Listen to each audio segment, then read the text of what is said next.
Jemi në studio me Arbresha Korçëm, psikologe klinike dhe zhvillimi. Arbresha, faleminderit shumë që pranove të jesh pjesë e studios tonë. Madje sot për të diskutuar rreth qendrës tënde autike të specializuar, mund ta quaj kështu, të gjithë trajnimet që bëni aty dhe të gjithë eksperiencat tuaja për zhvillimin e këtyre fëmijëve.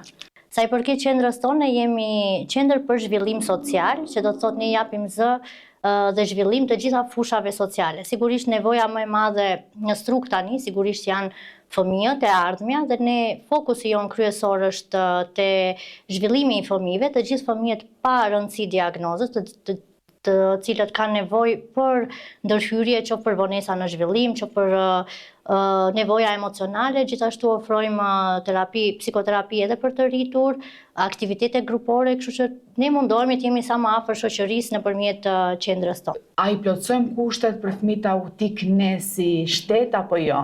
Po para se të kalojmë te këto problematika që janë pak më të diskutuara në fakt në raport me shtetet evropiane, do desha që të pyes na thuaj pak si lindi tek ty kjo dëshirë për t'u angazhuar me fëmijët autik. Atëherë, nuk e di nëse ka qenë dëshirë nga fillimi, ka qenë thjesht kur ti futesh në profesion të merr rrjedha e profesionit. Dhe unë që në studimet e mia në vit të parë, vit të dytë në Tiranë, unë kam qenë gjithmonë e angazhuar me projekte që kanë pasur lidhje me fëmijët, duke qenë e angazhuar ti e sheh edhe rëndësinë, nevojën që ka më pas pashë në struk mungonte një qendër për trajtimin e fëmijëve dhe ka qenë dëshirë dhe nevojë më tepër ajo që më shtyu, nevojë e njerëzve që më shtyu të merrem me këtë profesion, me këtë drejtim. Dhe më pas, sigurisht kur ti futesh aty e kupton e shikon gjithë dashurinë që merr, gjithë edhe sfidat, po ndonjëherë ata janë ato që të shtyn më shumë për të marrë ende më shumë. Dhe ja ku jemi mbas 10 vjetësh. Po jo më kohëtor që kjo punë do dashuri, do pasion dhe përkushtim. Sigurisht puna jonë është punë, realisht unë them nuk e di nëse ka punë tjetër. Ndoshta çdo kush për profesionin e vet flet me dashuri, por unë nuk e di nëse në profesione të tjera ti merr aq dashuri sa që marrim ne. Dhe këtu sigurisht nuk është e lehtë. Ka shumë sfida, ka shumë vështirësi, sidomos në një mentalitet si yni, por kur ti sheh kur merr një sukses mbrapa, kur sheh një fëmijë që dhe ti ke dhënë kontribut në ndryshimin e jetës së atij fëmijë, unë besoj që nuk ka çmim që të e mbush atë dëshirën tënde shpirtërore.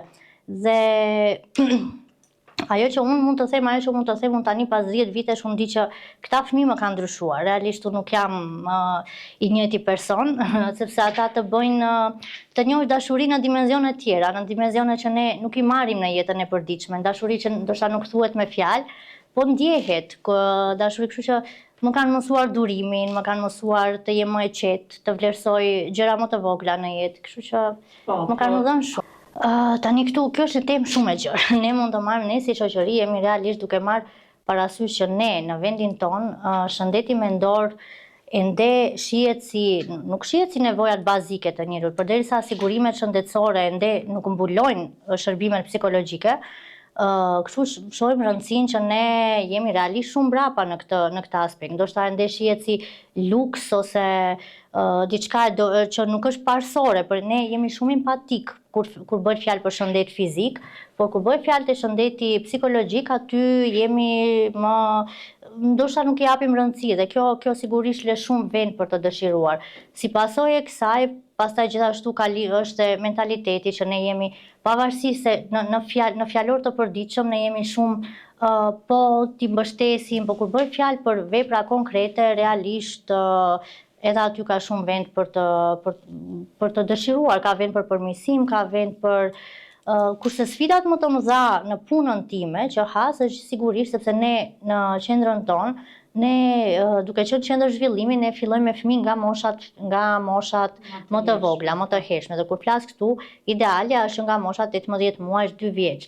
Dhe ne sfida më e madhe është puna me familjet, sepse ato janë në momentin më kritik të tyre dhe është faza e pranimit. Ne sigurisht në psikologji ndahen fazat, por ne jemi në hapat e para me prindët dhe nuk është e thjesht të punosh, sepse ne vërtet punojmë me fëmijët, por në mënyrë indirekte ne punojmë me gjithë familjen. Dhe të punosh me familjen kur është në situatë alarmante nuk është e thjeshtë. Arbresha, neve kemi faktikisht disa eksperienca nga shtetet e huaja të cilët na kanë dërguar se çfarë eksperienca edhe çfarë trajnime bojnë edhe familjet për fëmijët e tyre autik, po para asaj desha do të pyesi, a të bëjnë pak melankolik këto fëmijët? Jo, të na bëjnë ne si terapist, të bëjnë për familjet apo të... Jo, për shembull, nëse një familje ka një fëmijë autik, ndikon në familje. Ndikon në familje. Sigurisht ndikon në dinamikën e gjithë sistemit, sepse nuk është pavarësisht ne që flasim për zhvillimin, për një familje që ka një fëmijë që është me vështirësi në zhvillim, sigurisht që ka shumë sfida dhe kjo ndikon në gjithë sistemin e familjes, ndikon shumë në marrëdhënien në çift, marrëdhënien sidomos në mentalitetin tonë që familjet janë shumë të mëdha dhe një fëmijë që është në terapi sigurisht duhet të ketë një rutinë që ndiqet nga gjithë familja, domethënë rregulla, dhe në një familje të madhe është shumë e vështirë për t'u ndjekur ato rregulla. Gjithashtu unë si psikologe u kushtoj shumë rëndësi dhe gjithmonë janë në mendimet e mia edhe motrat dhe vëllezërit e fëmijëve me vështirësi, sepse janë gjithmonë, domethënë këta fëmijë duke marrë gjithmonë mendjen disi vjedhin nga fëmijëria e motrave dhe vëllezërve, dhe gjithashtu edhe ato duhet menduar edhe për ato, sepse edhe ato rriten me gjithë këtë, si pavarësisht se janë shumë të rëndësishëm në jetën e motrave me vështirësi ose vëllezërve, por gjithashtu duhet mos harrojmë se ato janë fëmijë që kanë nevojë për gjithë dashurinë e prindve, për kanë nevojat e tyre. Sigurisht që ndikon. Ku dolet tek familja e madhe. Mendon që se ka shumë prindër që kanë një fëmijë me probleme dhe nuk duan të shkojnë në fëmijën e dytë. A ndikon pozitivisht familja e madhe? Të kenë fëmijë të këtyre problemeve, të kenë vëllezër apo motra në... Ajo është gjetje shumë individuale e familjeve. Ka shumë psikologë, ndikon pozitivisht për fëmijët që janë me probleme? Për fëmijë në vështirësi sigurisht që ndikon pozitivisht, sepse socializimi, rregullat do të thënë janë faktor, por i kuptoj, domethënë nuk absolutisht nuk i gjykoj dhe prindërit që nuk duan, sepse është kjo që se si do ndikoj në jetën e motrës ose vllajt, sigurisht mund të ndikoj dhe shumë mirë, nuk është absolutisht, prandaj respektoj çdo vendim të çdo familjeje, që ka dhe shumë prind që, sepse kur flasim për autizmin, unë nuk dua të specifikoj vetëm autizmin, sepse ka shumë vështirësi tjera. Autizmi tani i është dhënë zë, por janë dhe shumë të tjerë. Por kur flasim specifikisht për autizmin, zakonisht deri tani ajo që dihet rregullat, domethënë shkaqet, pavarësisht se ende nuk dihen, por ajo që mendohet janë shkaqe gjenetike dhe ambientale. Kurse ambientale janë faktorët e mjedisit, gjithë ajri i papastër, pesticidet, ushqimi që ham. Dhe ka shumë prindë të cilët friksohen pikërisht për shkaqe gjenetike. Domethënë ato mendojnë nëse ne kemi diçka gjenetike, a do ndikoj te fëmia tjetër? Jo domosdoshmërisht, por i mirë kuptoj në vendimet e tyre, po. Kurse për fëmijën sigurisht ndikon. Tani na tha që ke 10 vjet eksperiencë në këtë fushë. Të kujtohet përballja e parë me një fëmijë autik? Na përshkruaj pak atë. Unë mbaj mend klienten time të parë, sepse ne gjithmonë thojmë klienti i parë nuk harrohet. Ka qenë një vajzë, po ato e mbaj mend, po ajo ka qenë diku më vonë kur ka qenë që është drejtuar te unë personalisht, kurse të pari realisht nuk e mbaj mend, por duhet të ketë qenë diku në fillimet e mia në universitet, kur ne shkonim në praktika të ndryshme, në projekte, dhe kam qenë në qendrën, është një ndër qendrat më të mëdha, qendra rajonale e autizmit në Tiranë, dhe ne si student shkonim atje për praktik dhe kemi ndjekur seancat, aty kam parë gjithë atë, do thënë, kishim mundësi të shihnim progresin e fëmijëve dhe realisht ka qenë diçka që thash, okej, kjo është një punë shumë e bukur. Në atë moment më duk diçka e largët për ta bërë unë, po që jeta e solli që unë tani të merrem me atë punë. Cila ka qenë përballja më e vështirë që e ke menduar disa kohë dhe e ke përjetuar gjatë gjithë kësaj periudhe? Sigurisht ne kemi sfida të përditshme, sepse duhet të them që duke qenë shumë vite ne kemi punuar me shumë raste dhe jo të gjithë kanë progres njësoj, sepse kur flasim për progresin të një fëmijë janë shumë faktorë. Terapia është një pjesë e rëndësishme, por e vogël. çdo gjë fillon nga familja, do të thënë mjedisi ku ai rritet, familja, mbështetja e shoqërisë, mbështetja e shtetit, mbështetja nga nëpër qendra, çerdhe, shkolla. Ne jemi një pjesë e tyre dhe ndonjëherë kur këto pjesë të tjera mungojnë, edhe ne na vështirësohet puna. Sigurisht që unë me keqardhje them që jo të gjithë fëmijët kanë progres njësoj dhe kjo nuk do të thotë sepse ne punojmë njësoj me të gjithë fëmijët, por ritmi është i ndryshëm te të gjithë fëmijët dhe sigurisht kemi pasur edhe raste të cilat nuk kemi arritur të kemi sukses dhe normalisht është ajo ndjenja e fajit, ndjenja ndoshta nuk punoj mirë, ndoshta sigurisht kemi pasur dhe ose ne dëgjojmë çdo ditë prind të cilët vinë, flasin, për shumë prind që ndihen keq. Unë para disa ditësh kisha një nën që erdhi duke qarë se në një kënd lojrash dikush i kishte thënë lera atë se është e sëmur për vajzën dhe nuk është e thjesht për një nën ta dëgjoj. Shoqëria është e informuar mjaftueshëm në lidhje me këto fatkeqësisht jo, unë mendoj që jo, sepse thash ne kur është puna për të folur, ne jemi shumë të mirë në fjalë, por kur është puna për vepra, sepse është diçka shumë e rëndësishme, edhe në biseda të përditshme të gjithë, nëse keni vënë re të gjithë flasin, gjuna, ai është. Fëmijët me autizëm nuk janë gjuna. Janë fëmijë që nuk do të thotë se janë ndryshe nga ne dhe janë të veçanta siç ne, domethënë siç jemi më të gjatë, më të shkurtër, më bjond, brun, edhe ato sepse autizmi nuk është sëmundje, autizmi është gjendje që mund të përmirësohet dhe mund të përkeqësohet nëse nuk ka mbështetjen e duhur. Dhe fëmijët nuk kanë nevojë për mbështetje dhe nëse nuk ke mundësi gjithmonë them, nëse nuk ke mundësi ta ndihmosh të paktën mos e bëj të ndihet keq një prind, mos e ofendo ose mos i largo fëmijën tënd nga ne çdo ditë kemi raste. Unë besoj pavarësisht se duhet të jemi pozitiv besoj të gjithë keni dëgjuar rastet që ankohen në shkollë nga fëmijë tjerë që kanë në klasë, shqetësojnë fëmijën, kështu që këto nuk janë raste që i ndihmojnë këta fëmijë në moment. Kështu që besoj ne si shoqëri duhet realisht të vedisohemi, por në përvojën time kam parë nga gjithë llojet e prindve. Unë jam mirënjohëse e para të gjithë prindve që drejtohen te ne, që në radhë të parë kam besim te ne, sepse dikush të besoj fëmijën nuk është gjë e vogël. Dhe për mua në fillimet e mia unë kam qenë 23 vjeç kur kam filluar të punoj dhe 23 vjeçare dikush ta beson fëmijën është një përgjegjësi shumë e madhe dhe unë realisht dua publikisht t'ju falenderojmë të gjithëve, por nëse e krahasoj tani me 10 vite para, unë mund të them që ka realisht shumë progres. Në aspektin e vetdijes, unë kur kam filluar në fillim shumë prindë kishin problem edhe orari, domethënë donin të vinin më vonë, kur nuk kishte njerëz tjerë, nuk ka lëvizje, kurse tani pas 10 vitesh unë shoh prindë që flasin hapur, sigurisht ne ruajmë konfidencialitetin, askush nuk e di, ne nuk dalim që të themi ky fëmijë vjen te ne, por unë shikoj që shumë prindë edhe tregojnë, domethënë tregojnë vetë që fëmijë në terapi, ndoshta ka ndikuar edhe fakti që duke ardhur aty dhe duke parë që ka shumë fëmijë të tjerë, ata shohin që okay, ka edhe të tjerë si ne. Ndoshta është ndikimi i medias, fakti si ju që bëni emisione, që flitet dhe prindët informohen.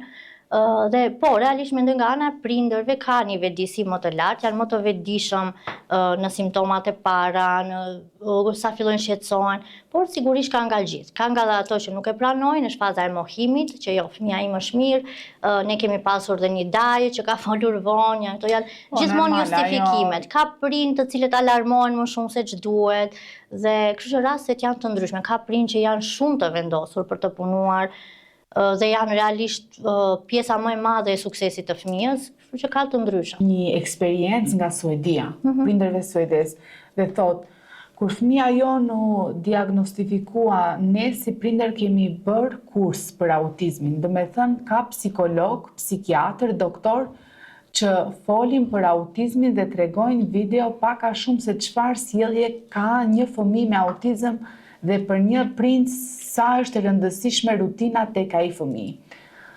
Pastaj është qendra e rehabilitimit që i trajton fëmijët me nevoja të ndryshme, po ashtu edhe prindri trajnohet se si duhet të punojë në shtëpi ose jashtë në raste se fëmia ka një krizë.